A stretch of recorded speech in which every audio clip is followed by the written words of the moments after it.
Hi hello ನಮಸ್ತೆ welcome back to my YouTube channel Lakshmiliya. ನಾನು ಲಕ್ಷ್ಮಿ ಮಾತಾಡ್ತಾ ಇರೋದು. ಯಾರೆಲ್ಲ ಮೊದಲನೇ ಸಾರಿ ನನ್ನ ಚಾನಲ್ನ ನೋಡ್ತಿದ್ರು ದಯವಿಟ್ಟು ಹೋಗಿ ನನ್ನ ಚಾನಲ್ನ ಸಬ್ಸ್ಕ್ರೈಬ್ ಮಾಡ್ಕೊಂಡು ನನಗೆ ಸಪೋರ್ಟ್ ಮಾಡಿ. ನಿಮ್ಮಲ್ಲಿ ಯಾರ್ಯಾರೆಲ್ಲ ಯೂಟ್ಯೂಬ್ ಚಾನಲ್ನ ಮಾಡ್ತಾಯಿದ್ರೆ ನಾನು ಕೂಡ ನಿಮ್ಮನ್ನ ವೀಕ್ಷಿಸ್ತಾ ಇದ್ದೀನಿ. ನಿಮ್ಮ ಚಾನಲ್ ಕೂಡ ಸಬ್ಸ್ಕ್ರೈಬ್ ಮಾಡ್ತಾ ಇದ್ದೀನಿ. ಈಗ ಸಬ್ಸ್ಕ್ರೈಬ್ ಮಾಡಿರೋರಿಗೆ ತುಂಬ ಥ್ಯಾಂಕ್ಸ್ ಅಂತ ಹೇಳ್ತೀನಿ. ಈಗಂತೂ ಭಾಳ ಖುಷಿಯಾಗಿದೆ, ನನ್ನ ಚಾನಲ್ ಮಾನಿಟೈಸ್ ಆಗಿದೆ. ಅದೆಲ್ಲ ನಿಮ್ಮಿಂದನೇ ಸಾಧ್ಯ. ಜಸ್ಟ್ 3 ತಿಂಗಳು ಒಳಗಡೆ ನನ್ನ ಚಾನಲ್ ಮಾನಿಟೈಸ್ ಮಾಡಿಕೊಟ್ಟಿದ್ದೀರಾ. ನಿಮ್ಮೆಲ್ಲರಿಗೂ ತುಂಬ ತುಂಬ ಥ್ಯಾಂಕ್ಸ್ ಅಂತ ಹೇಳ್ತೀನಿ. ನಿಮಗೆ ಯೂಸ್ಫುಲ್ ಆಗುವಂಥ ಕಂಟೆಂಟ್ ವೀಡಿಯೋಗಳನ್ನೇ ಮಾಡ್ತೀನಿ. ನನಗೇನೇನು ತಿಳಿದಿದೆಯೋ, ನನಗೆ ಎಷ್ಟು ಅನುಭವ ಇದೆ ಜೀವನದಲ್ಲಿ, ಅಷ್ಟರ ಮಟ್ಟಿಗೆ ನಾನೇನು ಮಾಡ್ಕೊಂಡು ಹೋಗ್ತಾ ಇದ್ದೀನಿ ಅದ್ರ ಬಗ್ಗೆ ಮಾತ್ರ ವೀಡಿಯೋನ ಶೇರ್ ಮಾಡ್ಕೊತೀನಿ. ನನಗೇನು ಅನಿಸಿದೆ, ಯಾವುದ್ರ ಬಗ್ಗೆ ವೀಡಿಯೋ ಮಾಡಬೇಕು ಅನ್ನೋದ್ರ ಬಗ್ಗೆನೇ ನಿಮಗೆ ಯೂಸ್ಫುಲ್ ಆಗುವಂಥ ಕಂಟೆಂಟ್ಗಳನ್ನೇ ಹುಡುಕ್ತಾ ಇರ್ತೀನಿ. ಅದೇ ರೀತಿ ವೀಡಿಯೋಸ್ನ ಮಾಡ್ತಾ ಇರ್ತೀನಿ. ಬನ್ನಿ, ಇವತ್ತು ನಾನು ಯಾವ ರೀತಿಯಾದಂಥ ಗೋಲ್ಡ್ನ ಪರ್ಚೇಸ್ ಮಾಡ್ತೀನಿ, ಹೇಗೆ ಪರ್ಚೇಸ್ ಮಾಡ್ತೀನಿ, ಯಾವ್ಯಾವ ಟಿಪ್ಸ್ಗಳನ್ನ ಯೂಸ್ ಮಾಡ್ತೀನಿ, ನಿಮಗೂ ಕೂಡ ಒಂದು ಅನುಕೂಲ ಆಗುತ್ತೆ. ಈ ಟಿಪ್ಸ್ಗಳನ್ನ ಫಾಲೋ ಮಾಡೋದ್ರಿಂದ ನಮ್ಮಂಥ ಬಡವರು, ಮಿಡಿಲ್ ಕ್ಲಾಸಲ್ಲಿರೋರು ಯಾವ ರೀತಿ ಟಿಪ್ಸ್ಗಳನ್ನ ಫಾಲೋ ಮಾಡ್ಕೊಂಡು ಯಾವ ರೀತಿ ಗೋಲ್ಡ್ನ ಪರ್ಚೇಸ್ ಮಾಡ್ಕೊಳ್ಳೋದು ಒಂದು ಸಹಾಯ ಆಗುತ್ತೆ. ಈ ವಿಡಿಯೋದಲ್ಲಿ ನಾನು ಕೂಡ ಅದೇ ಟಿಪ್ಸ್ಗಳನ್ನ ಯೂಸ್ ಮಾಡಿಕೊಂಡು ಇವಾಗ ಅದೇ ರೀತಿ ಗೋಲ್ಡ್ನ ತೊಗೊಂಡ್ಬರ್ತಾ ಇರೋದು. ಜಸ್ಟ್ 1 ಗ್ರಾಮ್ ಕೂಡ ಇರಲಿಲ್ಲ. ನಿಜವಾಗ್ಲೂ ನಂಬಲ್ಲ ನೀವು, 1 ಗ್ರಾಮ್ ಇರಲಿಲ್ಲ ನನ್ನ ಹತ್ರ ಬಂಗಾರ 2010ರಲ್ಲಿ. ಈಗ 2025ರಲ್ಲಿ ನನಗೆ 100 ಗ್ರಾಮ್ ಮೇಲೆ ಇದೆ. ನಾನು ಸುಮ್ಮನೆ ತಮ್ಲೇನಲ್ಲಿ ಒಂದು 100 ಗ್ರಾಮ್ ಅಂತ ಹಾಕಿದ್ದೀನಿ. ನಿಜವಾಗ್ಲೂ 1 ಗ್ರಾಮ್ ಬಂಗಾರ ಇಲ್ಲ ಅಂತ ಆಡ್ಕೊಂಡಿರೋರು ತುಂಬ ಇದ್ದಾರೆ. ಭಾಳ ಬೇಜಾರು ಮಾಡಿದ್ದಾರೆ ನನಗೆ.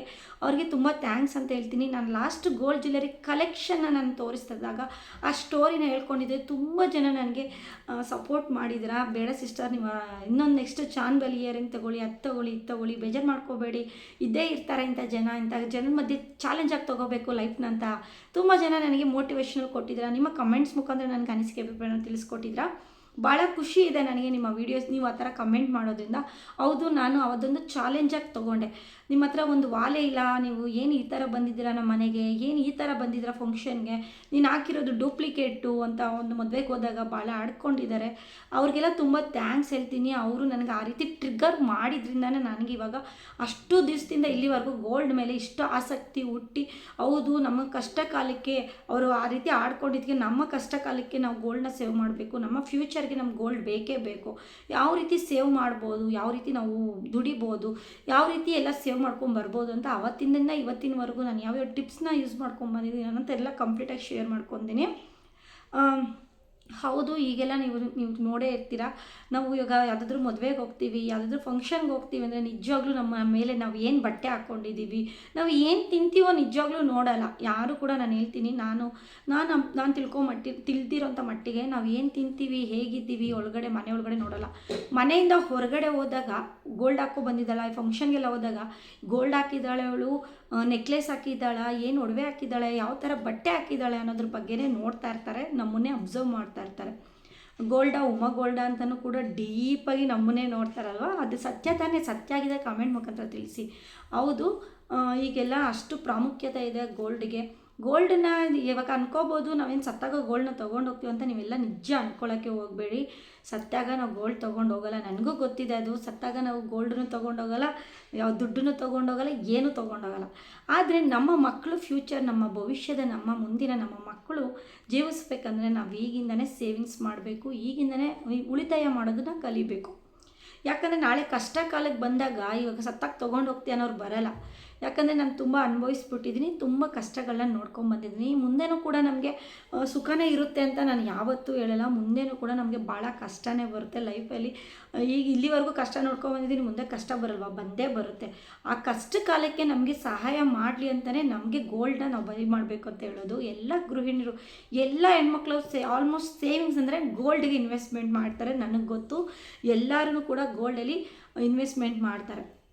ನಾನು ಕೂಡ ಅದೇ ರೀತಿ ಗೋಲ್ಡಲ್ಲೇ ಜಾಸ್ತಿ ಹೂಡಿಕೆ ಮಾಡೋದು. ಯಾಕಂದರೆ ಗೋಲ್ಡು 2010 ನಾನು ತೊಗೊಂಡಿದ್ದು ಚಾಲೆಂಜ್ ಮೇಲೆ ತೊಗೊಂಡಂಥ. ಅವಾಗ ನಾನು ಗೋಲ್ಡ್ ತೊಗೊಂಡಿದ್ದು ಇಯರಿಗೆ ಬಂದು 1,500 ರೂಪಾಯಿ ಇತ್ತು 1 ಗ್ರಾಮ್ಗೆ. ಈಗ ಫರ್ ಗ್ರಾಮು 11,500 ರೂಪಾಯಿ ಆಗಿದೆ. 15 ವರ್ಷಕ್ಕೆ 11,500, ಇನ್ನೊಂದು 15 ವರ್ಷಕ್ಕೆ ನಿಜ ಹೇಳ್ಬೇಕಂದ್ರೆ 25,000 ಆಗ್ಬಿಡುತ್ತೇನೋ, 25,000 ರೂಪಾಯಿ ಮೇಲೆ ದಾಟ್ಬಿಡುತ್ತೇನೋ 1 ಗ್ರಾಮು ನನ್ನ ಮಕ್ಕಳೆಲ್ಲ ಫ್ಯೂಚರ್ಗೆ. ಅದಕ್ಕೆ ಇವಾಗಲಿಂದನೇ ನಾವು ಗೋಲ್ಡ್ನ ಬೈ ಮಾಡಬೇಕು. ವರ್ಷಕ್ಕೆ 5ರಿಂದ 10 ಗ್ರಾಮ್ ಆದರೂ ನಾವು ತೊಗೋಬೇಕು. ಡಿಪೆಂಡ್ಸಿ ನಿಮ್ಮ ಮನೆಯಲ್ಲಿ ಯಾವ ರೀತಿ ಇರುತ್ತೆ ಆದಾಯ ನನಗೆ ಗೊತ್ತಿಲ್ಲ. ಆದರೆ ಸ್ವಲ್ಪ ನಾವು ಹೂಡಿಕೆ ಮಾಡಿ ಇಡಲೇಬೇಕು. ಯಾಕಂದರೆ ಮನೇಲಿ ಒಂದು ಶ್ರೀಮಂತರಿಗೆ ಏನೂ ಅಷ್ಟು ಅವಶ್ಯಕತೆ ಇಲ್ಲ. ಅವ್ರಿಗೆ ಯಾವುದೇ ರೀತಿಯಾದಂಥ ಹೊಡೆತ ಬೀಳಲ್ಲ. ಯಾಕಂದರೆ ಅವ್ರಿಗೆ ಮನೆ ಇರುತ್ತೆ, ಆಸ್ತಿ ಇರುತ್ತೆ, ಅಂತಸ್ತಿರುತ್ತೆ, ಅವರು ಏನಾದರೂ ಮಾಡ್ಕೊಂಡು ಗೋಲ್ಡ್ನ ಬೈ ಮಾಡ್ತಾರೆ. ಆದರೆ ನಮ್ಮಂಥ ಮಿಡಿಲ್ ಕ್ಲಾಸು ಬಡವರು ನಮ್ಮಂಥವರೇ ತುಂಬ ಜಾಣರಾಗಿ ಸ್ವಲ್ಪನೇ ಇವಾಗ ಅಲ್ಲಿ ಹೇಳ್ಬೇಕಂದ್ರೆ 90% ಮಿಡಿಲ್ ಕ್ಲಾಸು ಬಡವರೇ ಇರೋದು. ನನಗೆ ತಿಳಿದಿರೋ ಎಲ್ಲೋ 10% ಶ್ರೀಮಂತರಿದ್ದಾರೆ ಅಷ್ಟೇ. ಎಲ್ಲ ಮಿಡಿಲ್ ಕ್ಲಾಸ್ ಲೈಫು ಲೀಡ್ ಮಾಡ್ತಾ ಇರ್ತಾರೆ ಅಂತ ನನ್ನ ಅನಿಸಿಕೆ. ಹಾಗಾಗಿ ಎಲ್ಲ ಬಡವರೇ ಇರ್ತಾರೆ, ಅಂಥವ್ರಿಗೊಂದು ಟಿಪ್ಸ್ನ ಯೂಸ್ ಮಾಡ್ಕೊಳ್ಳಿ, ಈ ಥರ ಟಿಪ್ಸ್ಗಳನ್ನ ಫಾಲೋ ಮಾಡ್ಕೊಳ್ಳಿ. ಒಂದು ಹೆಣ್ಮಗು ಇದೆ ಅಂದರೆ ಒಂದು ಹೆಣ್ಮಗುಗೆ ಇವಾಗ ಮದುವೆ ಮಾಡಬೇಕಂದ್ರೆ ಒಂದು 100 ಗ್ರಾಮ್ ಕೊಡಬೇಕು. 100 ಗ್ರಾಮ್ ಕೊಡ್ತೀವಿ ಅಂದರೆ 10ರಿಂದ 11 ಲಕ್ಷ ಆಗುತ್ತೆ. ಈಗ ಮದುವೆ ಮಾಡೋಕ್ಕೆ ಹೋದರೆ ಒಂದು ಗೋಲ್ಡ್ನ ಕೊಡಬೇಕು ಅಂದರೆ ಒಂದು 100 ಗ್ರಾಮು. ಹಾಗಾಗಿ ಒಂದೇ ಸಾರಿ ನಾವು 100 ಗ್ರಾಮ್ ಬೈ ಮಾಡೋಕ್ಕಾಗಲ್ವ? ಆಗೋದೇ ಇಲ್ಲ. ನಾನು ನನ್ನ ಮಗಳಿಗೆ ಮದುವೆ ಮಾಡ್ತೀನಿ ಅಂದರೆ 100 ಗ್ರಾಮ್ ಕೊಡಬೇಕು, ಆಗಲ್ಲ. ಹಾಗಾಗಿ ಈಗಲಿಂದನೇ 10 ಗ್ರಾಮ್ 5 ಗ್ರಾಮ್ ವರ್ಷಕ್ಕೆ ಸೇರಿಸ್ಕೊಂಡು ಬಂದರೆ ಮುಂದೆ ಅದೇ ಒಂದು ದೊಡ್ಡ ಮಟ್ಟದ ಅಮೌಂಟ್ ಆಗುತ್ತೆ. ಮುಂದೆ ಅವಳ ಫ್ಯೂಚರ್ಗೆ ಅದು ಸಹಾಯ ಆಗುತ್ತೆ ಅಂತ ನಾನು ಅಂದ್ಕೊಂಡಿರೋದು ಅಷ್ಟೇ. ಯಾಕಂದರೆ ಗೋಲ್ಡ್ ಅಂದರೆ ನಮ್ಮ ಕಷ್ಟ ಕಾಲಕ್ಕೆ ಒಂದು ಧೈರ್ಯ. ಯಾಕಂದರೆ ನಾವು ಅದೇ ರೀತಿ ನಿಜವಾಗ್ಲೂ ನಾವು ಈ ಮನೇನ ಲೀಸ್ಗೆ ಹಾಕ್ಸ್ಕೊಳ್ಳೋಕ್ಕೂ ಕೂಡ ಒಂದು ಚೈನ್ನ ಅಡ ಇಟ್ಟು 1 ಲಕ್ಷ ರೂಪಾಯಿನ ಅಡ್ಜಸ್ಟ್ ಮಾಡಿಕೊಂಡು ಲೀಸ್ಗೆ ಹಾಕ್ಸ್ಕೊಂಡಿದ್ದೀವಿ. ಮತ್ತು ನನ್ನ ಮಗಳ ಫೀಸಿಗೆ ಕಟ್ಟುವಾಗ ನಮಗೆ ಸ್ವಲ್ಪ ಅಮೌಂಟ್ ಶಾರ್ಟೇಜ್ ಬಂದಾಗೂ ಕೂಡ ನಾವು ಗೋಲ್ಡ್ನ ಅಡ ಇಟ್ಟು ಫೀಸ್ನ ಕಟ್ಟಿದ್ದೀವಿ. ನನ್ನ ಮಗನಿಗೆ ಹುಷಾರಿಲ್ಲ ಅಂದಾಗ ಕೂಡ ಗೋಲ್ಡ್ನ ಅಡ ಇಟ್ಟು ಟ್ರೀಟ್ಮೆಂಟ್ನ ಕೊಡಿಸಿದ್ದೀವಿ. ಯಾರೊಬ್ಬರಾದ್ರೂ ನಮಗೆ ದುಡ್ಡು ಕೊಡ್ತೀವಿ ಬನ್ನಿ ಅಂತ ಯಾರಾದರೂ ಕೊಡ್ತೀವಿ ಅಂತ ಹೇಳಿದ್ರೆ ಯಾರೂ ಕೊಟ್ಟಿಲ್ಲ. ನಾವು ಕೂಡ ಯಾರ ಹತ್ರನೂ ಕೈ ಚಾಚಬಾರ್ದು ಅನ್ನೋದು ಕೂಡ ನಮ್ಮ ಗೋಲ್ಡ್ನ ಅಡ ಇಟ್ಟು ನಮ್ಮ ಕಷ್ಟನ ನಾವು ನೀಗಿಸ್ಕೊಂಡಿದ್ದೀವಿ. ಹಾಗಾಗಿ ನಾನು ಗೋಲ್ಡಲ್ಲಿ ಹೂಡಿಕೆ ಮಾಡೋಕ್ಕೆ ಕಲ್ತಿರೋದು. ನಿಜವಾಗ್ಲೂ ಅಷ್ಟೇ ಸಹಾಯ ಮಾಡ್ಕೊಂಡು ಬಂದಿದೆ. ಆಗಿಂದನೂ ಕೂಡ ನಾನು ನಮ್ಮ ಅಮ್ಮನ ನೋಡ್ಕೊಂಡು ಬೆಳೆದಿರೋದು. ಅವ್ರಿಗೆ ಕಷ್ಟ ಅಂತ ಬಂದಾಗ ಗೋಲ್ಡ್ನ ಅಡ ಇಡ್ತಾಯಿದ್ರು, ಆಮೇಲೆ ಬಿಡಿಸ್ಕೊಂಬರ್ತಾಯಿದ್ರು. ಅದನ್ನೇ ನಾನು ಕೂಡ ಈಗ ಮಾಡ್ಕೊಂಡು ಬಂದಿರೋದು. ಯಾರ ಹತ್ರನೂ ನಾವು ಕೈ ಬದಲು ಸಾಲ ಅವಶ್ಯಕತೆ ಇರಲ್ಲ. ಗೋಲ್ಡ್ ಇದೆ ಆರಾಮ್ಸೆ ಹೋಗಿ ಕಷ್ಟ ಅಂತ ಬಂದಿದ ತಕ್ಷಣ ನಾವು ಗೋಲ್ಡ್ನ ಹೋಗಿ ಒಂದು ಕಮ್ಮಿ ಬೆಲೆಯಲ್ಲಿ ನಾವು ಒಂದು ರೂಪಾಯಿ ಥರ ನಾವು ಕೆನರಾ ಬ್ಯಾಂಕಲ್ಲಿ ಅಡ ಇಡ್ಬೋದು. ಹಾಗಾಗಿ ನಾವು ಗೋಲ್ಡಲ್ಲಿ ಇನ್ವೆಸ್ಟ್ಮೆಂಟ್ ಮಾಡಬೇಕು ಅಂತ ಅವಾಗಿಂದನೂ ಬಂದಿರೋದು. ಈಗ ಕಷ್ಟಗಳು ನೀಗಿಸ್ತಾ ಇರೋದು ಕೂಡ ನನ್ನ ಗೋಲ್ಡೆ. ನನಗೆ ಏನಾದರೂ ಉಳಿತಾಯ ಮಾಡ್ಕೊಂಡು ಹೋಗ್ತಾ ಇದ್ದೀನಿ ಅನ್ನೋದು ಕೂಡ ಗೋಲ್ಡೆ ನಾನು ಮಾಡ್ತಾ ಇರೋದು. ಕೆಲವೊಂದು ಟಿಪ್ಸ್ಗಳನ್ನ ಹೇಳ್ಬಿಡ್ತೀನಿ, ಯಾವ್ಯಾವ ರೀತಿ ನಾನು ಟಿಪ್ಸ್ಗಳನ್ನ ಯೂಸ್ ಮಾಡಿದ್ದೀನಿ ಅಂತ. ಫಸ್ಟು ಬಂದು ನಾನು ಇವಾಗ ಗೋಲ್ಡ್ ತೊಗೋಬೇಕಂತ ಮೈಂಡ್ ಸೆಟ್ಟಲ್ಲಿ ಒಂದು ಚಾಲೆಂಜ್ ತೊಗೊಂಡಿದ್ದೀನಿ. 2010ರಿಂದ ಇಲ್ಲಿವರೆಗೂ 15 ವರ್ಷದವರೆಗೂ ಒಂದು ಚಾಲೆಂಜಾಗಿ ದುಡ್ಕೊಂಡು ಅವಾಗಿಂದ ಇವಾಗಿನವರೆಗೂ ನಾವು ಬಂದಿರೋಂಥ ಟಿಪ್ಸ್ಗಳಿವು. ಫಸ್ಟು ಬಂದು ನಾವು ಗೋಲ್ಡ್ ಸ್ಕೀಮ್ನ ಕಟ್ಕೊಂಡು ಬಂದ್ವಿ. ಗೋಲ್ಡ್ ಸ್ಕೀಮಲ್ಲಿ ತುಂಬ ಕೆಲವೊಂದು ಆಫರ್ಗಳು ತುಂಬ ಚೆನ್ನಾಗಿರುತ್ತೆ, ಕೆಲವೊಂದು ಕಡೆ ಆಫರ್ಗಳು ಚೆನ್ನಾಗಿರಲ್ಲ. ನೀವು ನೋಡಿಕೊಂಡು ಯಾವುದು ಚೆನ್ನಾಗಿದೆ, ಯಾವ ರೀತಿ ಲಾಭ ಬರ್ತಿದೆ, ಇದರಿಂದ ಎಷ್ಟು ಲಾಭ ಬರುತ್ತೆ ನಾವು ಕಟ್ಟೋ ಅಮೌಂಟಿಗೆ ಅಂತ ನೋಡಿಕೊಂಡು ಕಟ್ಟಿ.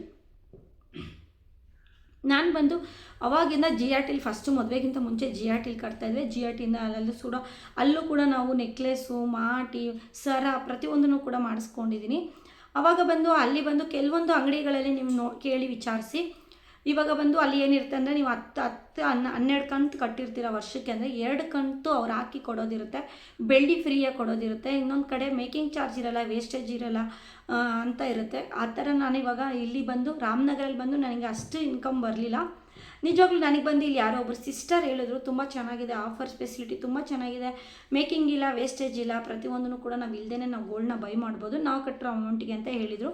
ಅಲ್ಲಿಗೆ ಹೋದ್ಮೇಲೆ ನೋಡ್ಮೇಲೆ ಕ್ಯಾಶ್ ಬ್ಯಾಕ್ ಇದೆ, ನಮಗೆ ಕೆಲವೊಂದು ಗಿಫ್ಟ್ ಆಫರ್ಸ್ ಇದೆ, ಮತ್ತು ವೇಸ್ಟೇಜ್ ಇಲ್ಲ, ಮೇಕಿಂಗ್ ಇಲ್ಲ ಅನ್ನೋ ಸ್ಕೀಮ್ಗಳೆಲ್ಲ ನೋಡಿದೆ. ಎಷ್ಟು ಕಟ್ಟಿದ್ರೆ ನಮಗೆ ಎಷ್ಟು ಲಾಭ ಅನ್ನೋದನ್ನು ಕೂಡ ತಿಳ್ಕೊಂಡೆ. 1,000 ಕಟ್ಟಿದ್ರೆ ಬೆಳ್ಳಿ ಕಾಯಿನ್ ಫ್ರೀ ಇದೆ ಅಂತ ಹೇಳಿದರು. 2,000 ಕಟ್ಟಿದ್ರೆ ವೇಸ್ಟೇಜ್ ಇದೆ, ಮೇಕಿಂಗ್ ಇದೆ, GST ಇಲ್ಲ, ಮೇಕಿಂಗು GST ಇಲ್ಲ, ವೇಸ್ಟೇಜ್ ಇದೆ ಅಂದರು.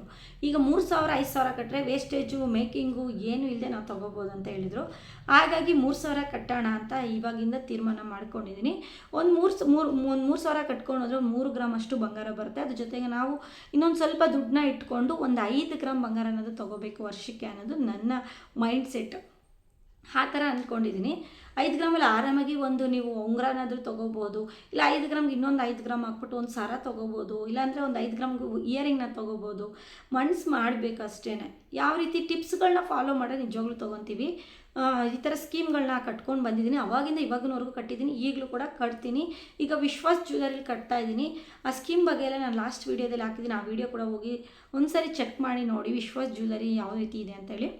ಅಲ್ಲಿ ಸ್ಕೀಮ್ ಕೂಡ ಚೆನ್ನಾಗಿದೆ, ಜ್ಯುವೆಲರಿ ಕಲೆಕ್ಷನ್ ಕೂಡ ಚೆನ್ನಾಗಿದೆ. ಅಂದರೆ ಫಸ್ಟು ಚೀಟಿ ಈ ಥರ ಸ್ಕೀಮ್ ಕಟ್ಟಾಯಿತು. ನೆಕ್ಸ್ಟ್ ಬಂದು ನಾವು ಚೀಟಿಗಳನ್ನ ಹಾಕ್ಕೊತಾ ಇದ್ವಿ. ಮಂತ್ಲಿ ಎಲ್ಲ ಮನೇಲಿ ಎಲ್ಲ ಖರ್ಚುಗಳನ್ನೆಲ್ಲ ಕಟ್ಟಿ ಮಿಕ್ಸಿ ಇರೋಂಥ ದುಡ್ಡಲ್ಲಿ 5,000ದಿಂದ 10,000 ರೂಪಾಯಿ ಡಿಪೆನ್ಸಿ ನಿಮ್ಮ ಮನೇಲಿ ಎಷ್ಟು ಸ್ಯಾಲ್ರಿ ಇರುತ್ತೋ ಸ್ವಲ್ಪ ಸ್ವಲ್ಪ ಚೀಟಿನ ಕಟ್ಕೋಬೇಕು. ನಾವು ಚೀಟಿಗಳನ್ನ ಕಟ್ಕೊಂಡು ಆ ಚೀಟಿಲಿ ಬಂದು 4 ಡಬಲ್ ಹೋದರೂ ಕೂಡ 20,000 ರೂಪಾಯಿ ನಮಗೆ ಲಾಭ. 70,000 ಕಟ್ಟಿರ್ತೀವಿ. ಆ 80,000 ತೊಗೊಂಡೋಗಿ ನಾವು ಡಬಲ್ ಮಾಡಬೇಕಲ್ವ. ಆ ಡಬಲ್ ಮಾಡಬೇಕಂದ್ರೆ ಹೋಗಿ ಗೋಲ್ಡ್ನ ತೊಗೊಂಬರೋದು. ಮತ್ತು ಇವಾಗ ಬಂದು ಮಕ್ಕಳು ಸ್ಕೂಲ್ ಫೀಸ್ ಸ್ಟಾರ್ಟ್ ಆಗಿದೆ. ಸ್ವಲ್ಪ ಮಕ್ಳಿಗೂ ಸ್ಕೂಲ್ ಫೀಸ್ನೂ ಕಟ್ಟಬೇಕು. ಅದ್ರ ಜೊತೆಗೆ ದುಡ್ಡನ್ನ ಸ್ವಲ್ಪ ಸ್ಕೂಲ್ ಫೀಸ್ ಮಿಕ್ಕಿರೋ ದುಡ್ಡಲ್ಲಿ ಆ ದುಡ್ಡನ್ನು ತೊಗೊಂಡು ಗೋಲ್ಡಲ್ಲಿ ಹಾಕ್ತಾಯಿದ್ದೀವಿ. ಆ ಥರ ಚೀಟಿಗಳೆಲ್ಲ ಕೂಡ ಅವಾಗಿಂದ ಇವಾಗಿನವರೆಗೂ ನಾವು ಚೀಟಿನ ಕಟ್ಕೊಬಂದಿದ್ದೀವಿ. ಅಮ್ಮ ಮನೇಲೂ ಕೂಡ ಚೀಟಿ ಕಟ್ಟಿನೇ ಒಡವೆನ ತೊಗೊಂಡಿರೋದು. ಇವಾಗೂ ಕೂಡ ಚೀಟಿಗಳನ್ನ ಕಟ್ಟಿನೇ ಒಡವೆಗಳನ್ನ ತೊಗೊತಾ ಇರೋದು. ಅದು ನಂಬಿಕಸ್ತರ ಹತ್ರ ನೀವು ಚೀಟಿನ ಕಟ್ಟಬೇಕು. ಮೋಸ ಮಾಡಿಬಿಡ್ತಾರೆ. ನಿಜವಾಗ್ಲೂ ಚೀಟಿನ ಕಟ್ಟಿಸ್ಕೊಂಬಿಟ್ಟು ನಮ್ಗೆ ಅಮೌಂಟೇ ಕೊಡೋಲ್ಲ. ಆ ಥರನೂ ಕೂಡ ಇದ್ದಾರೆ. ಮತ್ತು ಎತ್ಕೊಂಡು ಓಡೋಗ್ಬಿಡ್ತಾರೆ ಚೀಟಿನ. ನಾವು ಕಂಡಿದ್ದೀವಿ. ಅದಕ್ಕೆ ನಂಬಿಕಸ್ತರ ಹತ್ರ ಚೀಟಿಗಳನ್ನ ಕಟ್ಟಿರೋದು. ಅದನ್ನು ಕೂಡ ನೀವು ಗೋಲ್ಡ್ನ ತೊಗೋಬೋದು. ನಾವು ಅದೇ ರೀತಿ ಗೋಲ್ಡ್ನ ತೊಗೊಂಡಿದ್ದೀವಿ. ಬಂದು ಈ ಚೀಟಿ ಆಯಿತು, ಅಂಗಡಿ ಸ್ಕೀಮ್ ಆಯಿತು. ಮೂರನೇದಾಗಿ ನಾವು ಏನು ಮಾಡ್ತಾಯಿದ್ವಿ ಅಂದರೆ ಉಂಡಿಗಳನ್ನ ಇಟ್ಕೊತಾ ಇದ್ವಿ. ನಾನು ಇವಾಗ ಅದೇ ರೀತಿ ಮಾಡ್ತಾ ಇರೋದು. ಮನೇಲಿ ಒಂದು ಉಂಡಿ ಇರುತ್ತೆ. ನಮ್ಮ ಮನೆಯವರು ಅಲ್ಲಲ್ಲೇ ದುಡ್ಡನ್ನ ಇಟ್ಬಿಡ್ತಾರೆ. ಆ ದುಡ್ಡನ್ನೆಲ್ಲ ನಾನು ಉಂಡಿಲೇ ಹಾಕ್ತಾ ಇರ್ತೀನಿ.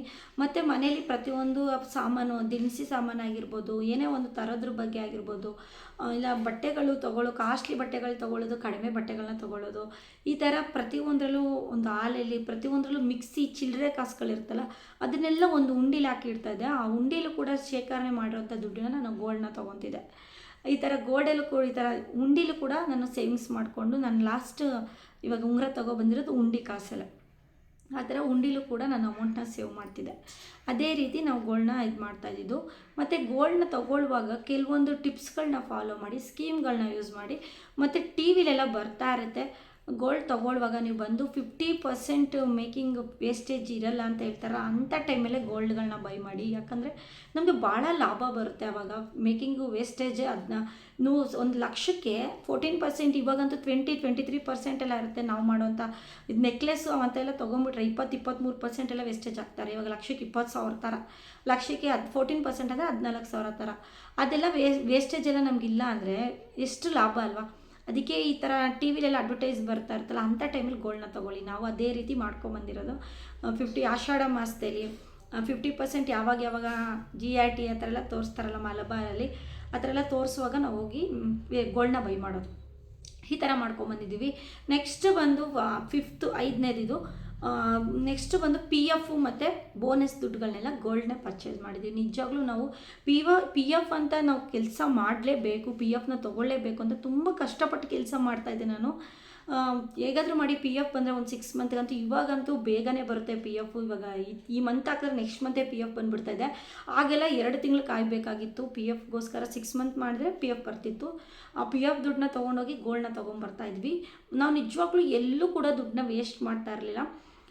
ಪ್ರತಿಯೊಂದು ದುಡ್ಡನ್ನು ಗೋಲ್ಡ್ಗೆ ಇನ್ವೆಸ್ಟ್ಮೆಂಟ್ ಮಾಡಿಕೊಂಡು, ಮತ್ತು ಬಾಡಿಗೆನ ಕಟ್ಟದೇನೆ ಲೀಸ್ಗೆ ಹೋಗ್ಕೊಂಡು, ಈ ಥರ ದುಡ್ಡನ್ನ ಎಲ್ಲೆಲ್ಲಿ ಫೋಲ್ ಆಗದೆ ಕಂಟ್ರೋಲ್ ಮಾಡ್ಬೋದು, ಯಾವ ರೀತಿ ಸೇವ್ ಮಾಡ್ಬೋದು ಅನ್ನೋವಂಥ ಜಾಸ್ತಿ ಒಂದು ಹುಡುಕ್ತಾ ಇದ್ವಿ, ದುಡ್ಡನ್ನ ವೇಸ್ಟ್ ಮಾಡದೇ ಇರೋ ಥರ. ಅದೇ ರೀತಿಯೇ ನಾನು ಇವಾಗಲೂ ಕೂಡ ಇಷ್ಟೆಲ್ಲ ಟಿಪ್ಸ್ಗಳನ್ನ ಫಾಲೋ ಮಾಡ್ಕೊಂಡು ಬರ್ತಾ ಇರೋದು. ನಿಜವಾಗ್ಲೂ ನಮ್ಮ ಹತ್ರ ಗೋಲ್ಡ್ ಇದ್ದರೆ ಒಂದು ಧೈರ್ಯ, ಎಲ್ಲ ಹೆಣ್ಮಕ್ಳಿಗೆ ಒಂದು ಸೆಕ್ಯೂರ್ ಫೀಲ್ ಸಿಗುತ್ತೆ, ಒಂದು ಸ್ಟ್ರಾಂಗ್ ಭಾವನೆ ಸಿಗುತ್ತೆ. ಯಾರ ಹತ್ರನೂ ಹೋಗಿ ಕೈ ಬದಲಿಗೆ ಬಡ್ಡಿಗೆ ಈ ಥರ ಎಲ್ಲ ದುಡ್ಡನ್ನ ತೊಗೊಬರೋ ಅವಶ್ಯಕತೆನೇ ಇಲ್ಲ. ನಮ್ಮ ಗೋಲ್ಡ್ ಇದ್ಬಿಟ್ರೆ ಆರಾಮ್ಸೆ ಹೋಗಿ ನಾವು ಅದನ್ನ ಅಡ ಇಟ್ಟು ನಮ್ಮೆಲ್ಲ ಕಷ್ಟಗಳನ್ನ ನೀಗಿಸ್ಕೋಬೋದು ಅಂತ ನಾನು ಇವಾಗ ಅಂದ್ಕೊಂಡು ಅದೇ ರೀತಿಯೇ ನಾವು ಜೀವಿಸ್ತಾ ಇದ್ದೀವಿ. ಭಾಳ ಖುಷಿ ಇದೆ ನಮಗೆ ಗೋಲ್ಡ್ನ ಸೇವ್ ಮಾಡೋದ್ರಲ್ಲಿ. ತೊಗೋಬೇಕು. ನೆಕ್ಸ್ಟ್ ನಾನು ಹೇಳ್ತೀನಿ, ಬಡವರು ಯಾವ್ಯಾವ ರೀತಿ ದುಡ್ಡೇ ಇಲ್ಲ ನಮಗೆ 11,260 ರೂಪಾಯಿ, ಈಗ 11,500 ರೂಪಾಯಿ ಆಗಿದೆ ಗೋಲ್ಡ್, ಹೇಗಪ್ಪ ತೆಗಿಯೋದು ಅಂತ ಅನಿಸುತ್ತೆ.